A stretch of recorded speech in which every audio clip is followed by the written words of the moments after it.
খাবার টেবিলে বসে মাকে চোখ দিয়ে ইশারা করে বললাম আমার কথাটা বাবাকে বলার জন্য। মা ভয়ে ভয়ে বাবাকে বলল, তোমার ছেলে নাকি বন্ধুদের সাথে কক্সবাজারে ঘুরতে যাবে, সেখানে কয়েকদিন থাকবে, ওর নাকি 10,000 টাকা লাগবে।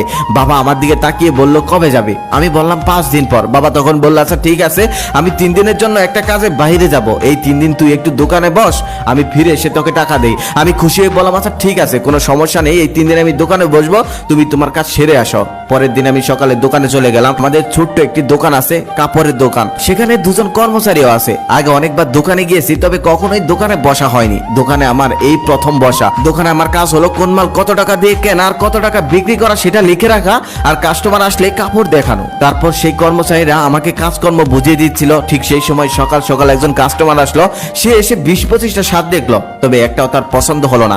অবশেষে সে চলে গেল। আমি বিরক্ত হয়ে কাপড়গুলো গোছাচ্ছিলাম, তখন একজন কর্মচারী এসে বলল, ভাইয়া বিরক্ত হলে চলবে না, সবসময় হাসি মুখে থাকতে হবে।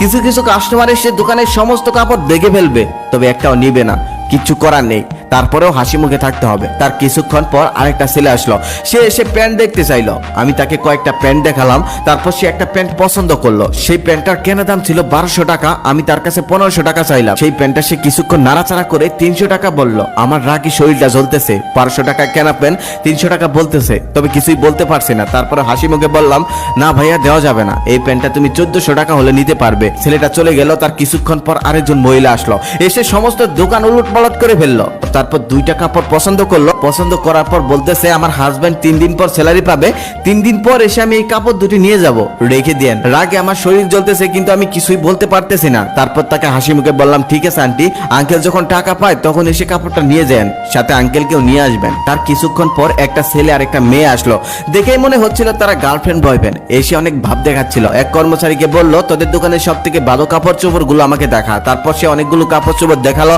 অনেকগুলো কাপড় চোপড় দেখার পর সে বলল, তোদের দোকানে আর ভালো কোনো কাপড় নেই? কর্মচারী তখন বলল, না ভাইয়া, আমাদের দোকানে এর থেকে ভালো কাপড় চোপড় আর নেই। তখন সে বিরক্ত হয়ে বলল, দূর, ফকির নিয়ে একটা দোকানে এসেছি, শুধু শুধু সময় নষ্ট করলাম।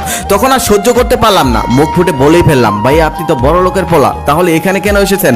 আপনি তো যাবেন যমুনা ফিউচার পার্ক কিংবা বসুন্ধরা সিটিতে, এখানে এসে কেন সময় নষ্ট করছিলেন? তখন আমাদের দুজনের মধ্যে কথা কাটাকাটি হচ্ছিল। ঠিক সেই সময় আমাদের এক কর্মচারী তার কাছে মাপ চেয়ে বলল, ভাইয়া প্লিজ আপনি চলে যান। তারপর ছেলেটা চলে গেল। তারপর কর্মচারী আমাকে এসে বলল, ভাইয়া এমনটা করা যাবে না, আমরা দোকানদার, আপনি তো প্রথম এসেছেন তাই জানেন না, প্রতিদিন কত রকমের কাস্টমার আসে, কত মানুষ কত কথা বলে, সেগুলো আমাদের সহ্য করতে হয়, হজম করে নিতে হয়, শুনেও না শোনার ভান করতে হয়, কিছু করার নেই, আমরা দোকানদার। ওই যে কথায় আছে না, খদ্দের লক্ষ্মী দোকানদার পেঁচা। তারপর সারাদিন দোকান করে আমি একটা হিসাব করে দেখলাম, সমস্ত খরচ বাদ দিয়ে আমি মাত্র ইনকাম করেছি মাত্র 800 টাকা। এভাবেই 3 দিন দোকান করলাম। 3 দিন দোকান করার পর হিসাব করে দেখলাম 3 দিনের সমস্ত খরচ বাদ দিয়ে আমি মাত্র ইনকাম করেছি 5000 টাকারও কম। আবার এই 3 দিনে আমি যে কষ্টটা করেছি, আমার জীবনে আমি এত কষ্ট করিনি, এত মানুষের কথা শুনিনি, কখনোই এত মানুষ আমাকে অবহেলা করতে পারেনি। তারপর সে রাতে আমি ঘরে শুয়ে শুয়ে মোবাইল টিপছিলাম। ঠিক সেই সময় বাবা আমার পাশে এসে বলল, এই নিয়ে তোর 10,000 টাকা। আমি তখন বাবাকে বললাম, বাবা কিসের টাকা? তখন বাবা আমাকে বলল, কেন,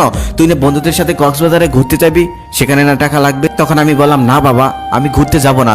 যে আমি 3 দিনে 5000 টাকাও ইনকাম করতে পারলাম না, সেই আমি কক্সবাজারে গিয়ে 2 দিনে 10,000 টাকা ভাঙার ক্ষমতা রাখি না। আমাদের মতো মধ্যবিত্ত ফ্যামিলিদের এসব মানায় না। তখন বাবা বলতেছে, তোর তো পণ্ডিতি করতে হবে না, বন্ধুরা যাচ্ছে তুইও যা, সমুদ্রের বিশালতা দেখলে নিজের মনটাও বিশাল হয়ে যায়। তখন আমি বাবাকে বললাম, বাবা বিশালতা দেখার জন্য সমুদ্রের পাড়ে যেতে হয় না, বাবার চোখের দিকে তাকালেই হয়। তারপর আমি কক্সবাজার যাওয়াটা ক্যান্সেল করে দিলাম। রাতে খাবার টেবিলে বসে বাবাকে বলছিলাম, বাবা দোকানে 2 জন কর্মচারী রাখার কোনো দরকার নেই, কাল থেকে আমি দোকানে বসবো, একজন হলেই হবে। তার একটু পর বাবা মাকে বলতেছে, আজকে তরকারিতে এত ঝাল দিয়েছো কেন? চোখে পানি এসে যাচ্ছে। আমি খুব ভালোভাবেই বুঝতে পারলাম তরকারি ঝালের জন্য বাবার চোখে পানি আসেনি, বাবার চোখে পানি এসেছে আমার কথায়। শত কষ্টের মধ্যেও সন্তানদেরকে ভালো রাখার জন্য কত কষ্টই না করে তার। আর সেই সন্তান যখন বাবার পাশে দাঁড়ায়, তখন সত্যি বাবারা কেঁদে ফেলে। তবে এই কান্না দুঃখের কান্না নয়,